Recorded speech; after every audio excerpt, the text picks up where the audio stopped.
ఒకసారి sir please sir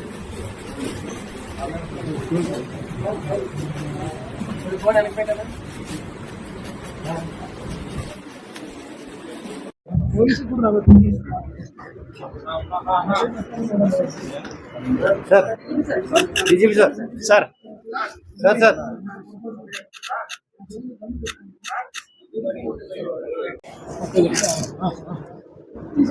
మిత్రులందరికీ నమస్కారం.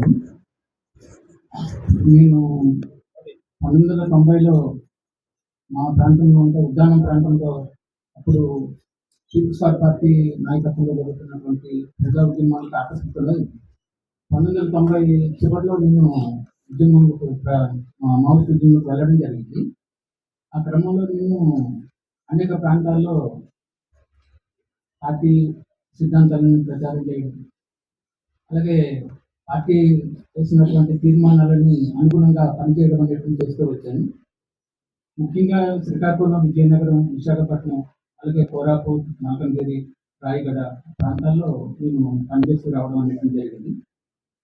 ఈ క్రమంలో అనేక సమస్యలు వచ్చినప్పుడు కూడా వాటిని పరిష్కరించుకుంటూ ముందుకు వెళ్ళడం జరిగింది. అయితే ఇప్పుడు పరిస్థితులు చాలా మారాయి. గతంలో నేను మావోయిస్ట్ ఉద్యమంలోకి వెళ్ళినప్పటికీ పరిస్థితులు ఈరోజు తీసుకున్నప్పుడు పరిస్థితుల్లో చాలా మార్పులు వచ్చాయి. ముఖ్యంగా అటవీ ప్రాంతంలో కూడా ఈ అనేక మార్పులు అనేటువంటిది జరుగుతూ వచ్చింది. బయట సమాజంలో ఎలాగైతే మార్పులు చోటు చేసుకుంటూ వచ్చాయో మేము పనిచేస్తున్నటువంటి అటవీ ప్రాంతంలో, ఆదివాసీ ప్రాంతంలో కూడా అనేక మార్పులు చేర్పులు జరుగుతూ వచ్చాయి. ముఖ్యంగా ప్రభుత్వాలు ప్రవేశపెడుతున్నటువంటి అభివృద్ధి సంక్షేమ కార్యక్రమాలు ఈరోజు గ్రామీణ ప్రాంతాల వరకు కూడా వెళ్ళడం అనేటువంటిది మనకు కనిపించినటువంటిది. అలాగే మారినటువంటి పరిస్థితుల్ని పార్టీ ఎప్పటికప్పుడు దాన్ని అప్డేట్ కావడంలో కూడా పార్టీ వారికి వైఫల్యం ఉంది. ఎప్పుడైతే మారిన పరిస్థితులకు అనుగుణంగా పార్టీ తన సైద్ధాంతిక రాజకీయ స్థాయిని పెంచుకోవడం, దానికి అనుగుణమైన ఎత్తుగడలు రూపొందించుకోవడం, దానికి అనుగుణమైనటువంటి నిర్ణయాలు చేస్తూ ముందుకు వెళ్ళడం ద్వారానే ఆ ఉద్యమం అనేది ముందుకు వెళ్ళేది. కానీ పార్టీ తీసుకున్నటువంటి నిర్ణయాలన్నీ కూడా అవి వాస్తవ పరిస్థితులు సంబంధం లేనటువంటి పద్ధతుల్లో ఆ నిర్ణయాలు అనేటువంటివి ఉంటూ వచ్చాయి. దాని మూలంగా ఈరోజు మావోయిస్ట్ ఉద్యమం అనేటువంటిది మన ఏవోబులనే కాదు, మొత్తం దేశవ్యాప్తంగా కూడా మావోయిస్ట్ ఉద్యమం అనేటువంటిది ఈరోజు కనుమరుగై పరిస్థితి అనేటువంటిది వచ్చినటువంటిది. దీనికి ప్రధాన కారణం మావోయిస్ట్ ఉద్యమం అనేటువంటిది ఈరోజు అనుగుణంగా అప్డేట్ కాకలేకపోవడం, పరిస్థితులకు అనుగుణంగా అప్డేట్ కాకలేకపోవడం అనేటువంటిది మెయిన్ కారణం. కాబట్టి ఈ పరిస్థితిలో నేను ఇంకా సాయుధ పోరాటాన్ని అనేటువంటి వైపు కాకుండా సాయుధ పోరాటాన్ని మొదలుపెట్టి జనజీవన సంస్థలో కలిసి ప్రజాస్వామ్యబద్ధంగా నా కార్యాచరణ కొనసాగిద్దాం అనేటువంటిది ఆలోచనతోనే మన ఏపీ పోలీసుల ఎదుట వచ్చి లొంగిపోవడం అనేటువంటి జరుగుతుంది. కాబట్టి ఇక్కడ నుంచి నా కార్యాచరణ అంతా కూడా ప్రజాస్వామ్య పద్ధతిలో కొనసాగుతుంది అనేటువంటిది మరొక సందర్భంగా మన మిత్రులందరికీ కూడా తెలియజేస్తూ ముగిస్తున్నాను. నారాయణరావు గారు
మీరు పార్టీ సిద్ధాంతాల ప్రకారం ఇన్నాళ్ళు నడుచుకుంటూ వచ్చారు.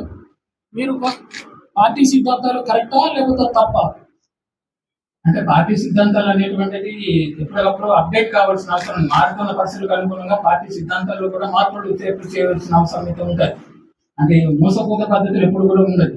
కాబట్టి ఆ అప్డేట్ కావడం లేదంటే పార్టీ సిద్ధాంతాలు అనేటువంటి కాలేకపోయింది అనమాట. దానికి అనుగుణంగానే అంటే ప్రజల్లో పరిస్థితి ఒక రకం ఉంది, మనం చేస్తున్న నిర్ణయాలు కార్యాచరణ ఒక రకంగా ఉండడంతో ఏంటంటే వాళ్ళకి మేము అట్రాక్ట్ చేయలేకపోయాం. దాని మూలంగా ఏంటంటే మొత్తం ఉద్యమం అనేటువంటి దెబ్బతిన్నటువంటి కారణం మీరు పార్టీ సిద్ధాంతాల ప్రకారం కొంతమందిని చంపారు, మరి వాళ్ళ కుటుంబ సభ్యులకు మీరు ఏం సమాధానం చెప్తారు? అది పార్టీ సిద్ధాంతాలు అనేటువంటిది ఏంటంటే అది నా వ్యక్తిగతంగా నేను ఎవరు నాకైతే శత్రువులు అయితే కాదు. ముఖ్యంగా ఆ రోజు కమిటీలు తీసుకున్న నిర్ణయాల్లో భాగంగా నేను అందులో party one of the member గా పార్టీ అయిన తప్ప ఇందులో చంపిన వాళ్ళు నాకు ఎవరు శత్రువులు కాదు. అది వ్యక్తిగతంగా నేను చేసింది అయితే కాదు. పార్టీ నిర్ణయాల్లో భాగంగా నేను కొన్ని సంఘటనలో పార్టిసిపేట్ చేయడం జరిగింది. అయితే అందులో మెయిన్ పాత్ర అయితే నాది కాదు, వన్ ఆఫ్ ది మెంబర్ గా పార్ట్ కావడం అనేటువంటిది నా వైపు నుంచి జరిగింది. దానికి పశ్చాత్తాప పడుతున్నారా లేదా? ఖచ్చితంగా ఉంది సార్. ఎందుకంటే అంటే ఈ రోజు చంపిన వాళ్ళు అనేటువంటి కాదు, ఇంకా ఈరోజు ఇంకా చాలా మంది చనిపోయినటువంటి వాళ్ళు కూడా ఆ రోజు తీసుకున్నటువంటి అది తప్పకుండా అది నా వైపు నుంచి అయితే అది పొరపాటు అనేది ఒప్పుకుంటున్నాను.